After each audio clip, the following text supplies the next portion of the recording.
अस्सलामु अलैकुम वरहमतुल्लाहि वबरकातुहू। दरूद रोज़ी एक ऐसा दरूद है जो रोज़ाना सुबह और शाम को सिर्फ 11 बार पढ़ने से या फिर सुनने से रोज़ी में बेपनाह बरकत होती है, जो रिज़्क़ में कुशादगी, बरकत और फ़क़्र व मोहताजी से निजात के लिए पढ़ा जाता है। ये दरूद मुख्तलिफ़ बुज़ुर्गान दीन की तरफ मंसूब है और आवाम में इसे बहुत बरकत वाला माना जाता है। जिसने भी इस दरूद को पढ़ा, दरवाज़ा तोड़कर उनके घर में रिज़्क़ की बरकतें होने लगी। रिज़्क़ में बेहिसाब बरकत, कर्ज़ों से निजात, गमों और परेशानियों से हिफाजत, दुआओं की कबूलियत के लिए इस दरूद शरीफ को रोज़ाना 11 बार पढ़ें या फिर इस ऑडियो क्लिप को 11 बार सुनें। दरूद शरीफ ये है, बिस्मिल्लाहिर्रहमानिर्रहीम। अल्लाहुम्मा सल्लि अला सय्यदिना मुहम्मद सलातन तुनज्जैना बिहा मिन जमीइल अहवालि वल आफात व तक़दी लना बिहा जमीअल हाजात व तुतहरना बिहा मिन जमीइस सय्यआत व तरफ़अना बिहा इंदका अ'लद दरजात व तुबल्लिगना बिहा अक़सल गायात मिन जमीइल खैराति फिल हयाति व बअदल ममात इन्नहु हुवल गफूरुर रहीम। वसल्लल्लाहु तआला अला सय्यदिना मुहम्मद व अला आलिहि व सहबिहि अजमईन। अल्लाहुम्मा सल्लि अला सय्यदिना मुहम्मद सलातन तुनज्जैना बिहा मिन जमीइल अहवालि वल आफात व तक़दी लना बिहा जमीअल हाजात व तुतहरना बिहा मिन जमीइस सय्यआत व तरफ़अना बिहा इंदका अ'लद दरजात व तुबल्लिगना बिहा अक़सल गायात मिन जमीइल खैराति फिल हयाति व बअदल ममात इन्नहु हुवल गफूरुर रहीम। वसल्लल्लाहु तआला अला सय्यदिना मुहम्मद व अला आलिहि व सहबिहि अजमईन। अल्लाहुम्मा सल्लि अला सय्यदिना मुहम्मद सलातन तुनज्जैना बिहा मिन जमीइल अहवालि वल आफात व तक़दी लना बिहा जमीअल हाजात व तुतहरना बिहा मिन जमीइस सय्यआत व तरफ़अना बिहा इंदका अ'लद दरजात व तुबल्लिगना बिहा अक़सल गायात मिन जमीइल खैराति फिल हयाति व बअदल ममात इन्नहु हुवल गफूरुर रहीम। वसल्लल्लाहु तआला अला सय्यदिना मुहम्मद व अला आलिहि व सहबिहि अजमईन। अल्लाहुम्मा सल्लि अला सय्यदिना मुहम्मद सलातन तुनज्जैना बिहा मिन जमीइल अहवालि वल आफात व तक़दी लना बिहा जमीअल हाजात व तुतहरना बिहा मिन जमीइस सय्यआत व तरफ़अना बिहा इंदका अ'लद दरजात व तुबल्लिगना बिहा अक़सल गायात मिन जमीइल खैराति फिल हयाति व बअदल ममात इन्नहु हुवल गफूरुर रहीम। वसल्लल्लाहु तआला अला सय्यदिना मुहम्मद وعلى آله وصحبه أجمعين.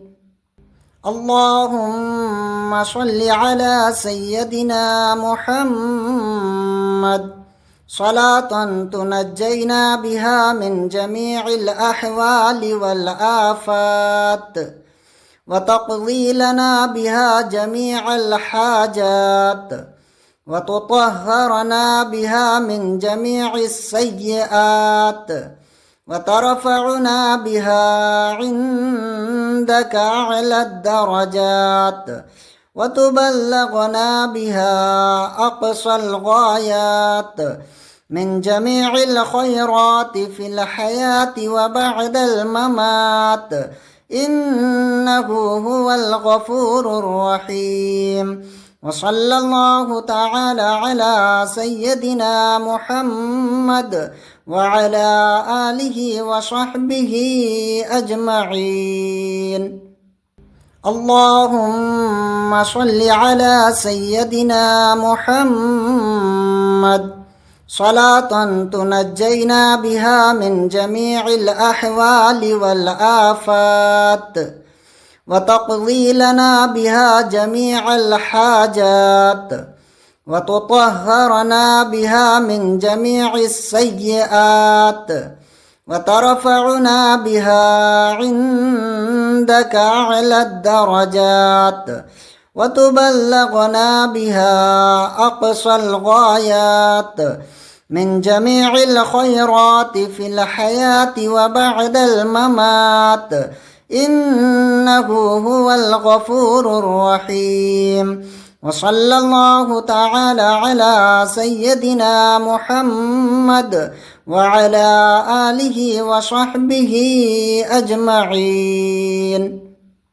اللهم صل على سيدنا محمد صلاة تنجينا بها من جميع الأحوال والآفات وتقضي لنا بها جميع الحاجات وتطهرنا بها من جميع السيئات وترفعنا بها عندك أعلى الدرجات وتبلغنا بها أقصى الغايات من جميع الخيرات في الحياة وبعد الممات، إنه هو الغفور الرحيم. وصلى الله تعالى على سيدنا محمد وعلى آله وصحبه أجمعين. اللهم صل على سيدنا محمد صلاة تنجينا بها من جميع الأحوال والآفات وتقضي لنا بها جميع الحاجات وتطهرنا بها من جميع السيئات وترفعنا بها عندك أعلى الدرجات وتبلغنا بها أقصى الغايات من جميع الخيرات في الحياة وبعد الممات، إنه هو الغفور الرحيم. وصلى الله تعالى على سيدنا محمد وعلى آله وصحبه أجمعين. اللهم صل على سيدنا محمد صلاة تنجينا بها من جميع الأحوال والآفات وتقضي لنا بها جميع الحاجات وتطهرنا بها من جميع السيئات وترفعنا بها عندك أعلى الدرجات وتبلغنا بها أقصى الغايات من جميع الخيرات في الحياة وبعد الممات، إنه هو الغفور الرحيم. وصلى الله تعالى على سيدنا محمد وعلى آله وصحبه أجمعين. اللهم صل على سيدنا محمد صلاة تنجينا بها من جميع الأحوال والآفات وتقضي لنا بها جميع الحاجات وتطهرنا بها من جميع السيئات وترفعنا بها عندك أعلى الدرجات وتبلغنا بها أقصى الغايات من جميع الخيرات في الحياة وبعد الممات، إنه هو الغفور الرحيم. وصلى الله تعالى على سيدنا محمد وعلى آله وصحبه أجمعين. اللهم صل على سيدنا محمد صلاة تنجينا بها من جميع الأحوال والآفات وتقضي لنا بها جميع الحاجات وتطهرنا بها من جميع السيئات وترفعنا بها عندك أعلى الدرجات وتبلغنا بها أقصى الغايات من جميع الخيرات في الحياة وبعد الممات، إنه هو الغفور الرحيم. وصلى الله تعالى على سيدنا محمد وعلى آله وصحبه أجمعين.